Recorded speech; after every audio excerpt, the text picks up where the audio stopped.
Do I look crazy? Absolutely. Do I give a fuck? Absolutely not. So I was gonna record something on my hold on. I was gonna record something on my phone, but then my phone died as soon as I tried to press record. So I figured I would do something on here. Um Today is Juneteenth, and I took the day off, and I just didn't expect to feel so energetically heavy. I've always been a person who honored their ancestors. I've always been a person who understood, um, well, yeah, to some degree, I always honored my ancestors the best that I knew how at whatever point in time, because I'm only 24 and I've been doing this my whole life, whether it be instinctually or as I continue to learn certain things.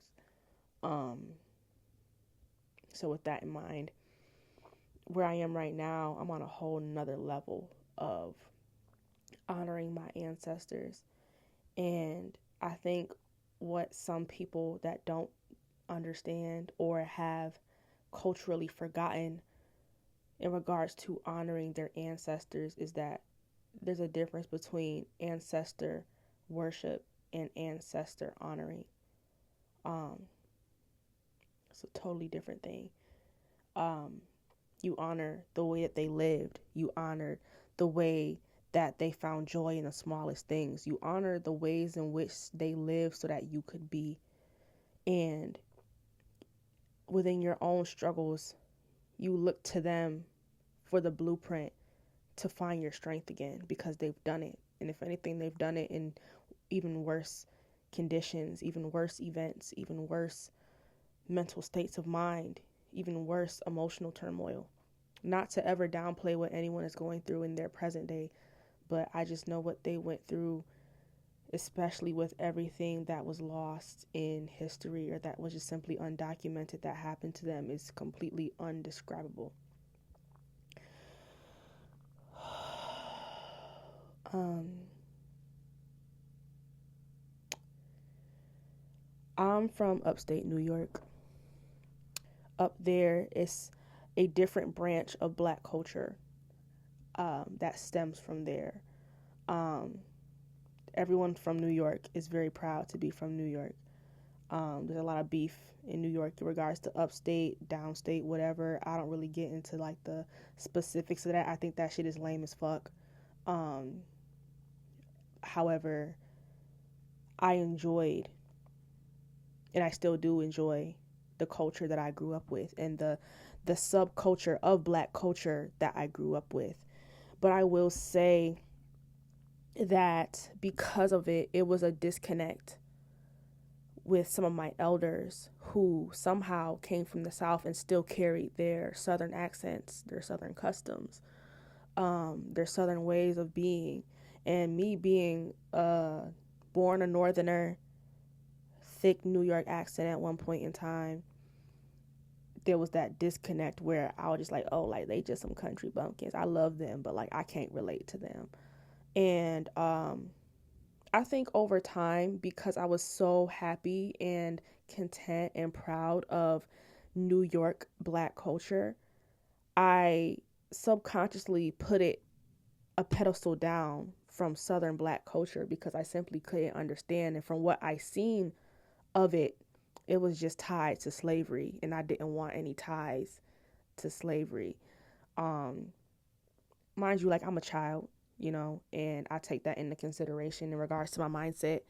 It's traumatizing hearing about the stuff that your um, ancestors went through, and I think I just wanted to separate myself from it as much as possible because it was too painful. Um, but as I was in New York, I started learning.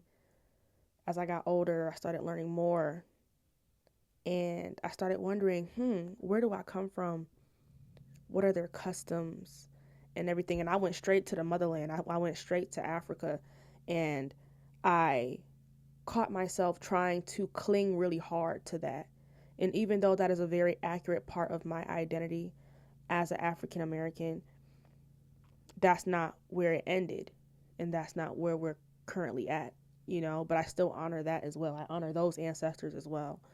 But um, it was kind of hard for me to fit into certain spaces because I still had a very unique experience compared to people who grew up on the continent. So there was that disconnect there. So I never really felt fully a part of that demographic, as I shouldn't, because the African American experience is a beautiful one. It's a very singular experience. But I had yet to figure that out. Keep in mind, I'm a child. Please don't judge me. I'm 24 right now. I figured this out maybe around 10 years ago. Okay. The full picture of why I should be proud of being Black American, I got that picture around 10 years ago.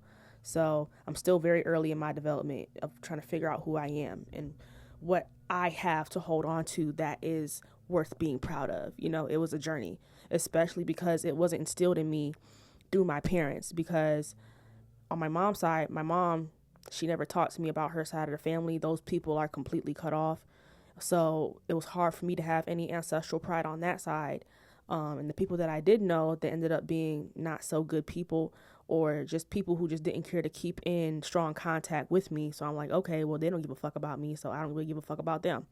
So it was hard for me to have pride on that side. And then whenever I did ask questions, she was so adamant about not giving a fuck to share it with me that, I'm not finna fight tooth and nail if it's all only gonna make you close up more. Like, I don't give a fuck, whatever. My father's side is the side I grew up on, and that's where I learned about family, I learned about culture, and what I'm currently talking about now, because that's my only reference. We grew up a very tight-knit family. Birthdays, funerals, weddings. Anytime we can get together, we did. And that was the side of the family that I grew up on that was so country. So country. And there was like a huge disconnect. And it wasn't until really that, for one, I got to go to my HBCU. There's no HBCUs in New York, so I went to Baltimore. That was like the beginning of me really understanding Black culture, foundational Black American culture as a whole. Seeing or learning about Harriet Tubman and her beginnings in Baltimore, going to the African American Museum in DC, which wasn't that far from Baltimore. And because, like, especially as Black Americans, you get told that you don't have no culture while everybody else tries to assimilate to your culture for popularity and money. So it was really hard for me to understand that I did have a culture because everybody was participating in it. And that contributed to why it was so hard for me to have pride at a young age, because I'm like, oh, there's nothing singular for us. Whole time it's for us. It's just that the whole world wants to participate in it. And that's what I didn't understand. And, like I did learn that I had a great grandfather who was Haitian, and I learned about him before I learned about African American culture. So I did learn a lot about Haitian culture as well, because he is a part of my family, and he's like the only non-Black American that I have knowledge of in our family. The rest of my family have been here for 400, 500 years, and he just married into it. So I learned a lot about Haitian culture, and I'm very proud of my Haitian ancestry as well. That's just a sidebar, but back to the main thing that I was talking about. It wasn't until I got down south, I guess like Baltimore for some people was considered down south, because like for me it was considered down south because I was from New York. It's obviously, New York is above Maryland, literally. Excuse me. And then I went to a HBCU. Shout out to Morgan State. I love Morgan State so much to this day. They helped me so much. I grew there so much. I learned so much. Unfortunately, due to some real reality shit that I had to deal with, I couldn't graduate, but I stopped going there as a junior. And I learned so much. I developed such a pride, and I got to learn about another subculture of Black culture, which was Baltimore culture, which I love and hold very close to my heart as well. because it helped me on my road to discovery.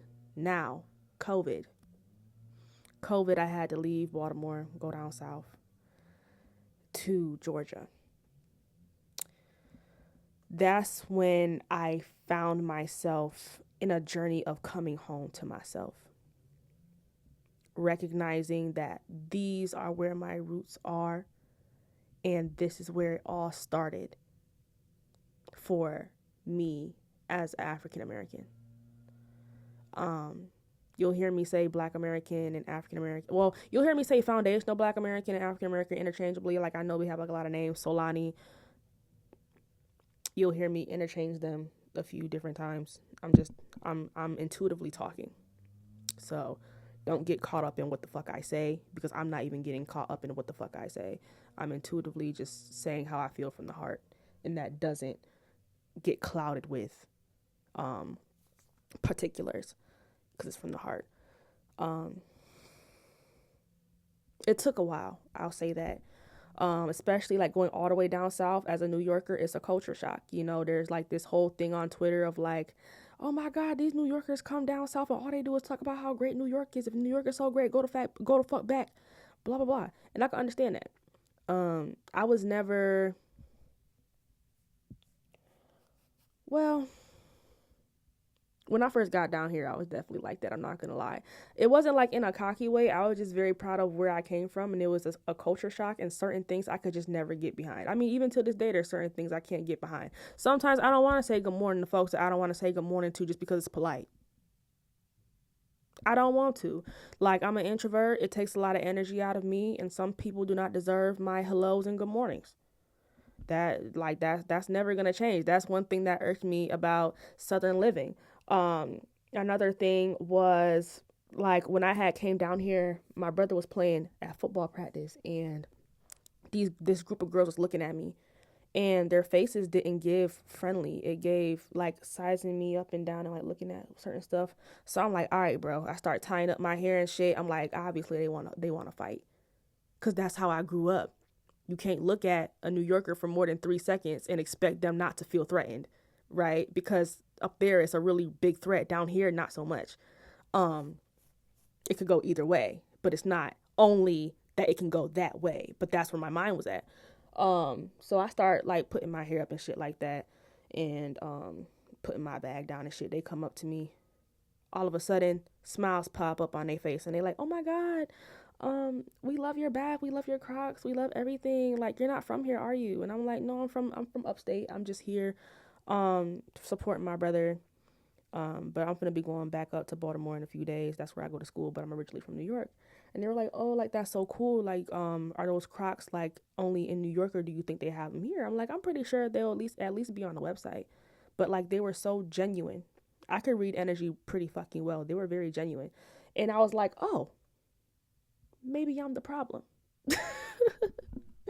Maybe I'm the problem. But it's not that I was the problem. It's just those cultural differences, you know. Sometimes those cultural differences can be life or death. So like, I'm not the problem. I just grew up different. So I will say my first 2-3 years in the South were really rough, because it was peak COVID. Everybody was in the house, and any type of human interaction, it was very minimal, and it was usually very hostile considering the state of the world at that point in time. But a few months later, I fell sick, got unsick, beat an unbeatable chronic illness, and I've had all the time in the world to really explore the South, to explore Atlanta, to get another even bigger part of a subculture of foundational Black American culture, and recognizing that for what it is, and the beauty of it for what it is, and then doing research on my mother's side and finding out that her side of the family is from Georgia. We always thought that they were from Florida, because that's where my grandmother was born. Whole time they were from Georgia, and they ended up moving to Florida. And then it was like, wow, like, this is my ancestral land. Like, this is where they worked. This is where they bled. It's not where they died, but this is where they grew. They grew here. They didn't fly here. They grew here. And that meant a lot to me. Um, and just learning about, I think being in the South helped me come to terms with why my country family that lived in New York was so country, why they were so proud of their customs, why um they loved the way that they were and they wouldn't let anyone change them or make them feel bad about who they were, and why there was such a huge pride in who they were. Um Not that I would expect them to be ashamed, but sometimes when you go into a different culture, you start to assimilate to their customs, and they never did. They didn't give a fuck to do that. And what the fuck? I'm sorry, like my side of my face is so itchy. Um and it just made me come to terms with a lot of things. And the more that I learned about my ancestors and the way that they lived through living in the South and the beauty of it, and recognizing that it's just really hard as an African American to. It was hard for me as an African American to have pride in my culture because everybody else was participating in it and everyone wanted to take it away. Like when I started recognizing what our culture was, it just seemed like everybody wanted a piece and felt like they were entitled to a piece, to where it was really hard for me to point it out as my culture. Like, yes, I participated in it. Yes, I lived it throughout my entire life. And yes, there are very unique experiences, but you'll have people that are outside of the culture who may look like me that will try to assimilate to it or to claim that it's just American culture and it doesn't belong to us. And like that type of gaslighting, especially because our unique experience in regards to slavery and the unique experiences that it came to in regards to Jim Crow and um, all that stuff, Civil War, all that stuff is very unique to us. Like the subgroups of Black Americans within Black America. Like you cannot talk to a person from Chicago and talk to a person from New York and expect them to sound the same, because they're not.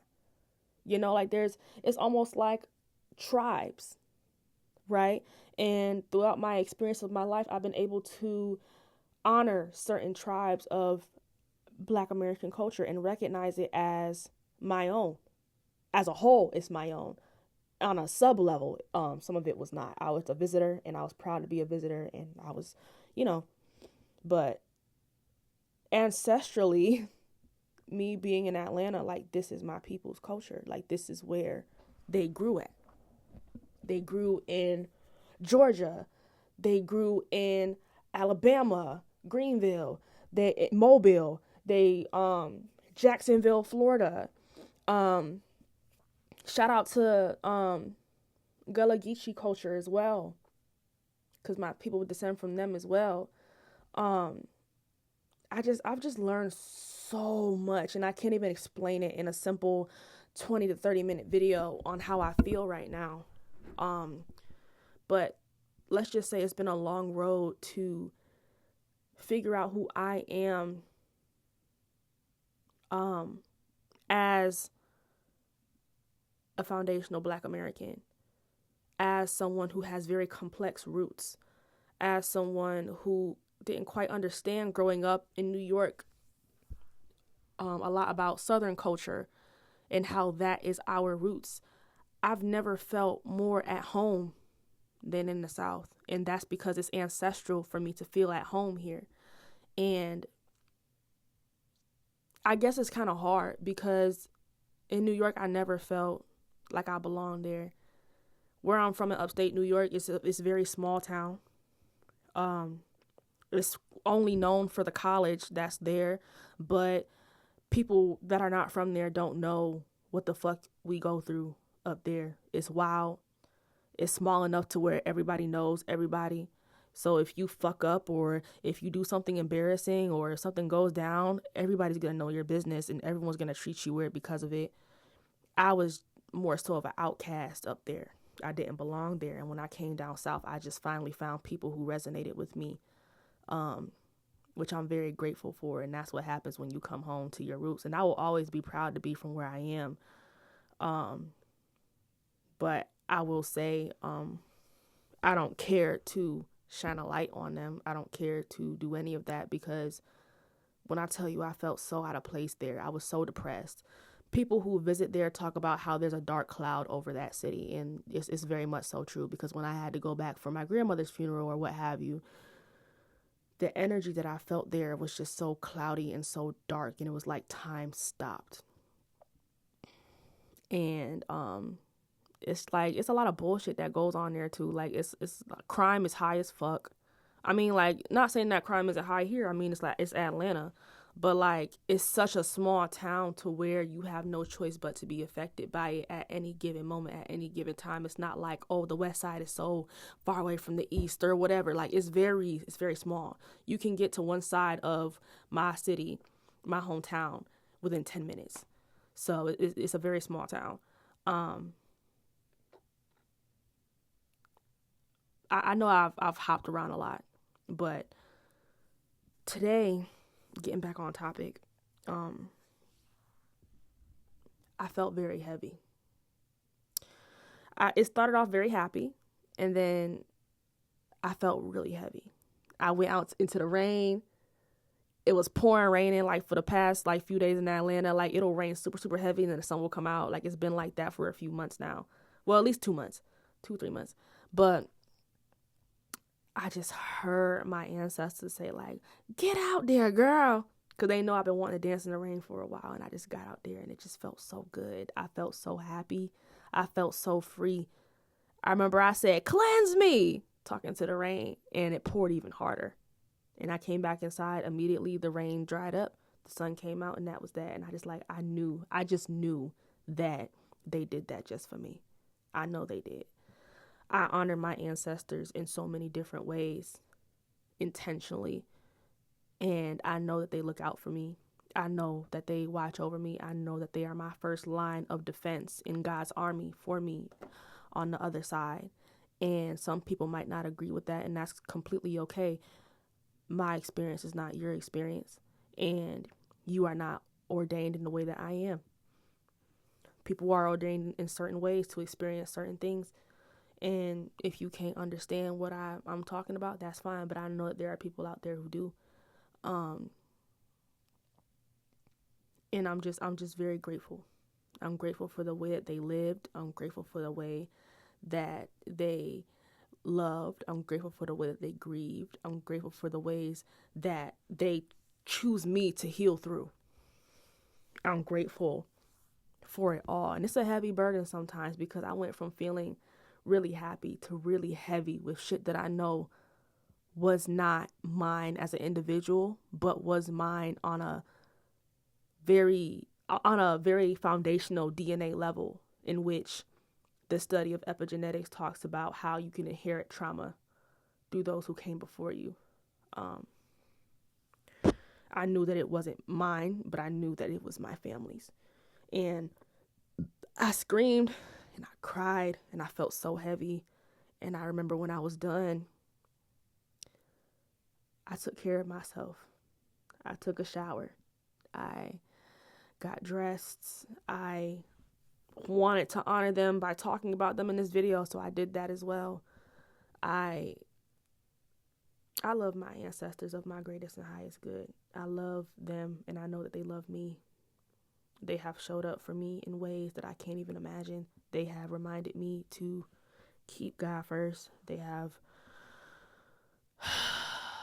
have not judged me for anything that I go through. They have not left me because of my human mistakes. They have just gently aided me in my healing and have given me the blessing and the hardships sometimes of healing what they couldn't, healing what they didn't have the space to, healing what they weren't given the space to heal. My face is like itchy. But I'm grateful. I'm grateful for everything that they passed down. I'm grateful for their pride. I'm thankful for the way that they showed up in the world. I'm grateful to continue to learn more about them and where I come from. And I've done a lot of work. I've done a lot of research. I've learned a lot, to the point where I just have so much instinctual pride because I know who I am. I say that a lot. I know exactly who the fuck I am. I know who I am on an ancestral level. I know who I am on a spiritual level. I know who I am on a soul level. I know who I am on a mental level. All the levels. I know who I am on a spiritual level. I don't know if I said that already, but if I did, double it. And today on Juneteenth, I honor them by resting and taking care of myself, because that's what I heard that they wanted me to do today. I got done crying. You could probably tell by my eyes and the way that I look. Like I felt that heaviness and I had to let that shit out. The body remembers what the mind can't. The body remembers things that the people before us went through that we cannot remember because it wasn't us who went through it. But our body remembers. And I had a chance to release some of that today, and I'm very happy. I'm very grateful. I'm grateful for the ancestral healing that I've been able to facilitate because of the wisdom that lives through me that they had. That's the thing. Like, it's not just their wounds and their trials and their tribulations that we carry. We carry their wisdom. We carry their grace. We carry their love. We carry it all. And I'm blessed to be able to carry the wisdom, to be able to release what they couldn't, to unpack what they couldn't, to be brave enough to feel as deeply as I possibly can what they were too scared to feel because they were too busy surviving to make sure that one day I could be.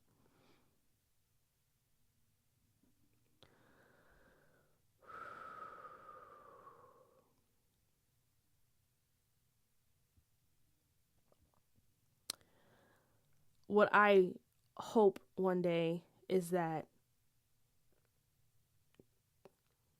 we have people who understand to a large degree why things are the way that they are now. Like the reason why you have people in mainstream media demonizing, honoring their ancestors. Why that is, where that started from, who's the first person who said it, and if they did say it, were they of the greatest and highest good of the person on the receiving end. I wish for people to understand that God is bigger than whatever religion that you choose to follow. And that if you choose to follow certain religions, it is very important to seek ye first the kingdom of heaven, and the kingdom of heaven is inside of you.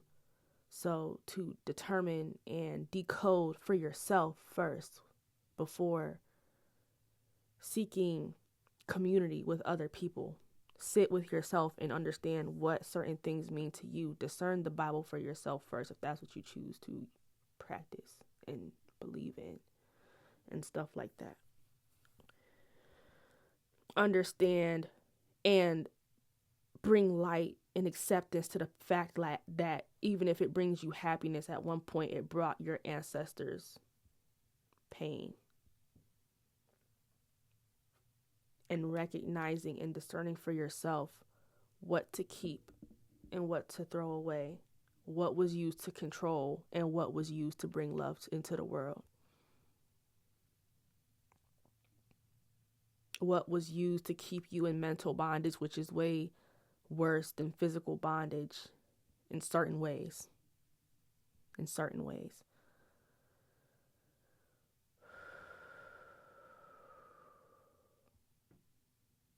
And what was used to liberate you, and what was used to give you a sense of freedom in love,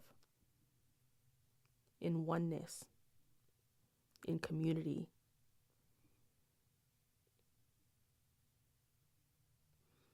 In spiritual health.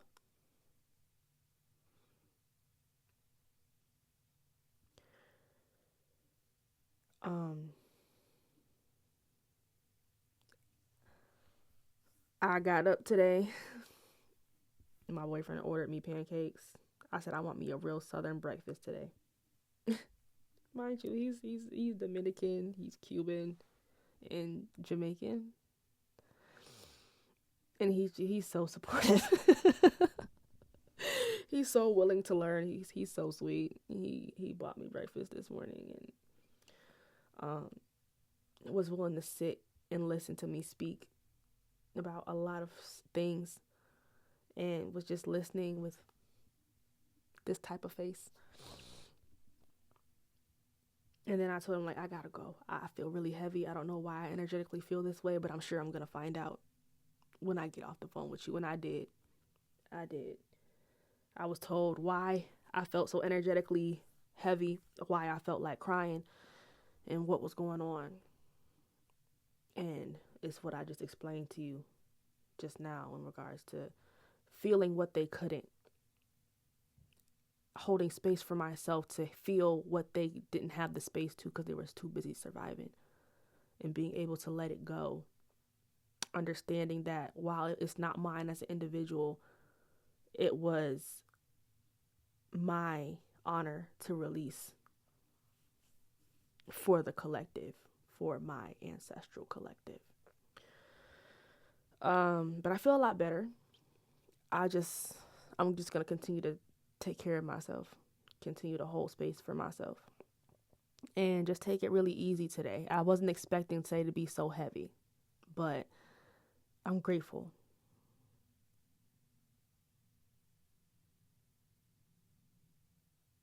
I'm very grateful. Ashe, amen. Ashe, amen.